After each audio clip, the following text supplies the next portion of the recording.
24ನೇ ಕಂತಿನ ಗೃಹಲಕ್ಷ್ಮಿ ಹಣ ನಿಮಗೆ ಹೊಸ ವರ್ಷದೊಳಗಡೆ ಏನಾದರೂ ನಿಮ್ಮ ಕೈ ಸೇರುತ್ತಾ ಅಂತ ಏನಾದರೂ ಲಕ್ಷ್ಮೀ ಹೆಬ್ಬಾಳ್ಕರ್ ಅವರು ತಿಳಿಸಿದಾರಾ? ಹಾಗೆ ಸದನದಲ್ಲಿ ಉಂಟಾದ ಗದ್ದಲದ ಬಗ್ಗೆ ನಿಮಗೆಲ್ಲ ಗೊತ್ತಿರೋವಂಥದ್ದೇ. ಫೆಬ್ರವರಿ ಮಾರ್ಚ್ ತಿಂಗಳಲ್ಲಿ ಗೃಹಲಕ್ಷ್ಮಿ ಹಣವನ್ನೇ ಕೊಟ್ಟಿಲ್ಲ, ನೀವು ಸ್ಕಿಪ್ ಮಾಡಿದ್ದೀರಾ, ಮೋಸ ಮಾಡಿದ್ದೀರಾ ಅಂತ ಹೇಳ್ತಾ ಇದ್ರಲ್ಲ, ಆ ಹಣ ಯಾವಾಗ ಬರುತ್ತೆ ಅಂತ ಲಕ್ಷ್ಮೀ ಹೆಬ್ಬಾಳ್ಕರ್ ಅವರು ಏನಾದರೂ ನಿಮಗೆ ಇನ್ಫಾರ್ಮೇಷನ್ ಕೊಟ್ಟಿದ್ದಾರಾ? ಹಾಗೆ ಇನ್ನೊಂದು ಏನಪ್ಪ ಅಂತಂದರೆ, ಯಾರೆಲ್ಲ ತೀರ್ಕೊಂಡಿರ್ತಾರೆ, ಸತ್ತೋಗಿರ್ತಾರೋ ಅಂಥವ್ರ ಅಕೌಂಟ್ಗೂ ಕೂಡ ಗೃಹಲಕ್ಷ್ಮಿ ಹಣ ಹೋಗಿದೆ, ಅದನ್ನು ಕೂಡ ಎತ್ಕೊಂಡಿದ್ದಾರೆ. ಹಾಗಾದರೆ ಆ ದುಡ್ಡು ಅವ್ರಿಗೇನಾ, ಇಲ್ಲ ವಾಪಸ್ ಏನಾದರೂ ಪಡ್ಕೊಳ್ಳೋ ಅಂಥ ಐಡಿಯಾ ಏನಾದರೂ ಸರ್ಕಾರ ಮಾಡಿದೆಯಾ ಅನ್ನೋದನ್ನ ತಿಳ್ಕೊಳ್ಳೋಣ ಬನ್ನಿ. ಗೃಹಲಕ್ಷ್ಮಿ ಹಣಕ್ಕಾಗಿ ಸದನದಲ್ಲಿ ಗಲಾಟೆ ಆಗಿದ್ದು ನಿಮ್ಗೆಲ್ಲರಿಗೂ ಗೊತ್ತಿರೋವಂಥದ್ದೇ. ಲಕ್ಷ್ಮೀ ಹೆಬ್ಬಾಳ್ಕರ್ ಅವರು ಹಾಗೆ ಸಿಎಂ ಸಿದ್ದರಾಮಯ್ಯ ಸರ್ ಅವರು ಎಷ್ಟೇ ನಾವು ಹಾಕಿದೀವಿ ಅಂತ ಹೇಳ್ತಾ ಇದ್ರು ಕೂಡ ಅದನ್ನ ವಿರೋಧ ಪಕ್ಷದವರಾದಂತಹ ಅಶೋಕ್ ಅವರು ವಿತ್ ಪ್ರೂಫ್ ಸಮೇತ ತಗೊಂಬಂದು ತೋರಿಸಿ, ನೀವು ಮೋಸ ಮಾಡಿದ್ದೀರಾ ಗೃಹಲಕ್ಷ್ಮಿಯಾಗಿ ಅಂತ ಹೇಳಿದ ಮೇಲೆ ಆ ಅಮೌಂಟನ್ನು ಹಾಕ್ತೀವಿ ಅಂತ ಹೇಳಿದ್ದಾರೆ. ಇದರಿಂದ ಗೃಹಲಕ್ಷ್ಮಿಯರಿಗೆ ಡಬಲ್ ಖುಷಿ ಅಂತೂ ಆಯ್ತು. ಹಾಗೆ 2 ಕಂತಿನ ಕೊಡಬೇಕಾಗಿದ್ದಂಥ ಹಣ ಬಂದು ಇವಾಗ 4-5 ಕಂತು ಹೆಚ್ಚಾಯ್ತಲ್ಲ ಅಂತ ಹೇಳಿ. ಆದರೆ ಅದ್ರ ಜೊತೆ ಜನಕ್ಕೆ ಇನ್ನೊಂದು ಶಾಕ್ನ ಕೂಡ ಕೊಟ್ಟಿದ್ದಾರೆ ಲಕ್ಷ್ಮೀ ಹೆಬ್ಬಾಳ್ಕರ್ ಅವರು. ಏನಪ್ಪ ಅಂತಂದರೆ, ಈಗ ಸತ್ತೋಗಿರೋರು ಇರ್ತಾರೆ, ಅಂಥವ್ರ ಬಗ್ಗೆ ಯಾರು ಕೂಡ ಎಲ್ಲಿ ಸತ್ತೋಗಿದ್ದಾರೆ ಅಂತ ಎಲ್ಲೂ ಕೂಡ ಸರ್ಚ್ ಅನ್ನೋದು ಮಾಡಿರಲ್ಲ. ಆದರೆ ಇವಾಗ ಅದನ್ನು ಕೂಡ ನೆನ್ಪು ಮಾಡ್ಕೊಂಡಿದ್ದಾರೆ.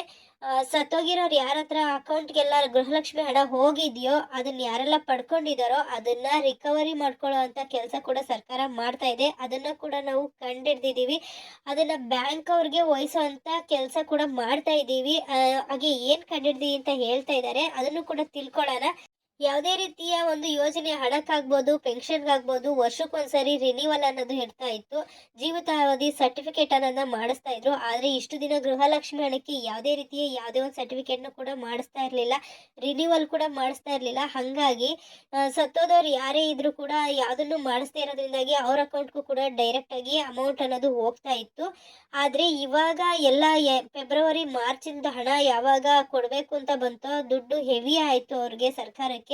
ಇದರಿಂದಾಗಿ ಎಲ್ಲೆಲ್ಲೆಲ್ಲ ಕಟ್ ಮಾಡಬೇಕು, ನಾವು ಎಲ್ಲೆಲ್ಲ ಹಣ ಪೋಲಾಗ್ತಾ ಇದೆ ಅಂತ ಹುಡುಕಿ ಇವಾಗ ಸತ್ತೋರ ಅಕೌಂಟ್ಗೆ ಏನಾದರೂ ದುಡ್ಡು ಹೋಗಿ ಅವಾಗ ಯಾವಾಗ ತೀರೋಗಿದ್ದಾರೆ, ಅವ್ರು ಎಷ್ಟು ದಿನದಿಂದ ತಗೊಂಡಿದ್ದಾರೆ ಅನ್ನೋದನ್ನ ಕಂಡಿಡಿದು ಹಣವನ್ನು ವಾಪಸ್ ಪಡ್ಕೊಳ್ಳೋಂಥ ಕೆಲಸ ಮಾಡ್ತಾ ಇದ್ದೀವಿ. ಇದನ್ನ ಅಂಗನವಾಡಿಯವ್ರಿಗೂ ಕೂಡ ವಹಿಸ್ತಾ ಇದ್ದೀವಿ, ಹಾಗೆ ಬ್ಯಾಂಕ್ ಅವ್ರಿಗೂ ಕೂಡ ವಹಿಸ್ತಾ ಇದ್ದೀವಿ. ಇದಕ್ಕೆ CS ಅವರ ಅಧ್ಯಕ್ಷತೆಯಲ್ಲಿ ನಮ್ಮ ಸರ್ಕಾರ 2 ಬಾರಿ ಮೀಟಿಂಗ್ ಅನ್ನ ಮಾಡಿದೆ. ಈ ಹಣವನ್ನ ಯಾವ ರೀತಿ ವಾಪಸ್ ಪಡ್ಕೋಬೇಕು ಅಂತ ಹೇಳಿ ಅಂತ ಲಕ್ಷ್ಮೀ ಹೆಬ್ಬಾಳ್ಕರ್ ಅವರು ತಿಳಿಸಿದ್ದಾರೆ.